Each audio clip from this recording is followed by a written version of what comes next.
आज हम पाचन और एसिडिटी की उन आम तकलीफों पर थोड़ी गहराई से बात कर रहे हैं जिनसे कई लोग रोजाना जूझते हैं। हाँ बिल्कुल। खासकर आजकल की भागदौड़ वाली जिंदगी में। वही तो, देर रात खाना, फिर वो तनाव, नींद पूरी ना होना, ये सब मिलकर पेट में गड़बड़ी पैदा कर ही देते हैं। सही बात है। हमारे पास जो स्रोत हैं आज वो रसोई में मिलने वाले कुछ बहुत ही साधारण भारतीय बीजों पर फोकस करते हैं। हाँ, और साथ ही लाइफस्टाइल में छोटे मोटे बदलावों से कैसे आराम मिल सकता है, इस पर भी। बिल्कुल।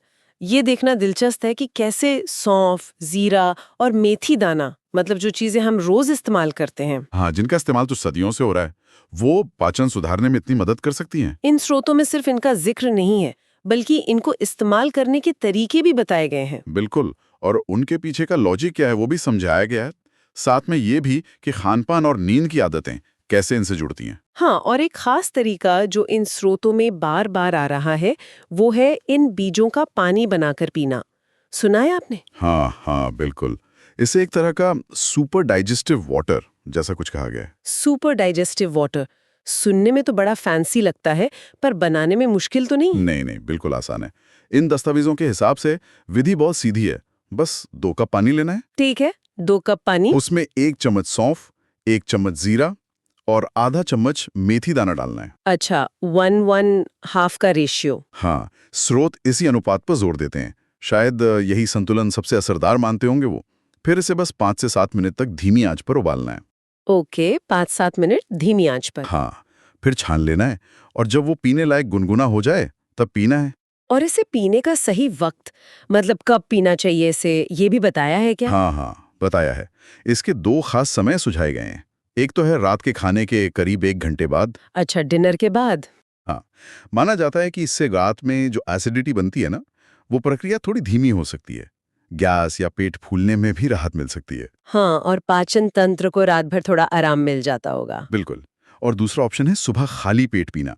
ओह, ओके, सुबह उठते ही। हाँ, बिल्कुल। तो एक ही पानी पर 2 अलग-अलग समय पर पीने के फायदे बताए गए। इंटरेस्टिंग। हाँ, लेकिन ये स्रोत सिर्फ इस पानी के बारे में ही तो नहीं है, है ना? खाने-पीने की आदतों पर भी तो जोर है, खासकर रात के खाने को लेकर। सही कहा। बिल्कुल सही।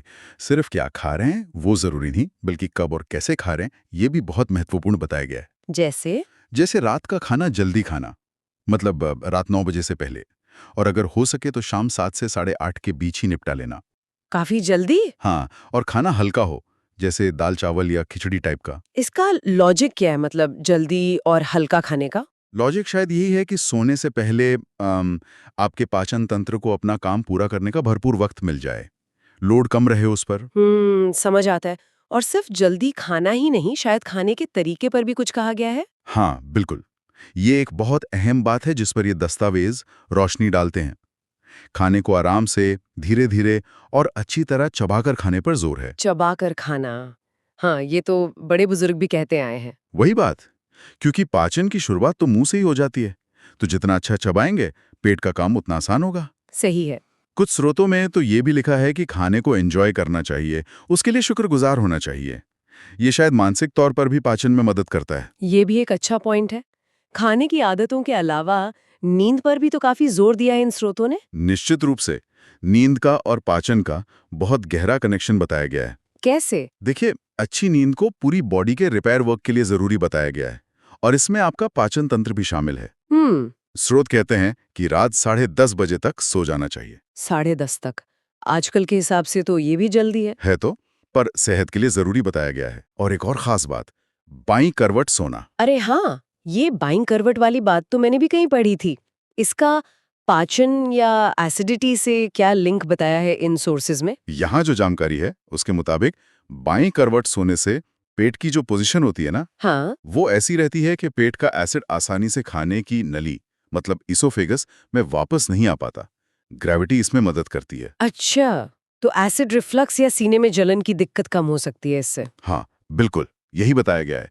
ये एक सिंपल सी फिजिकल चीज है जिसका फायदा उठाया जा सकता है। तो अगर हम सारी बातों को समेटें, तो इन स्रोतों से यही निकल कर आ रहा है कि हमारी किचन में मौजूद कुछ आम से बीज, हाँ, और हमारी रोज की खाने और सोने की आदतों में छोटे-छोटे लेकिन सोच समझकर किए गए बदलाव, ये सब मिलकर पाचन की आम दिक्कतों में काफी राहत दे सकते हैं। और ये उपाय कोई मुश्किल भी नहीं लगते, बस थोड़ा ध्यान देना है। बिल्कुल। और ये सब हमें एक सोचने वाले सवाल की तरफ ले जाता है क्या? कि अगर कोई व्यक्ति सिर्फ अपने शरीर के संकेतों पर, जैसे भूख कब लग रही है, पेट कब भर गया, नींद कब आ रही है, और उसकी जो नेचुरल रिदम है, मतलब समय पर खाना, समय पर सोना, इन पर ज्यादा ध्यान देना शुरू कर दे, हाँ। तो उसकी रोजमर्रा की जिंदगी पर, उसकी एनर्जी लेवल्स पर और उसकी ओवरऑल हेल्थ पर कितने और कैसे गहरे असर पड़ सकते हैं। ये वाकई सोचने वाली बात है।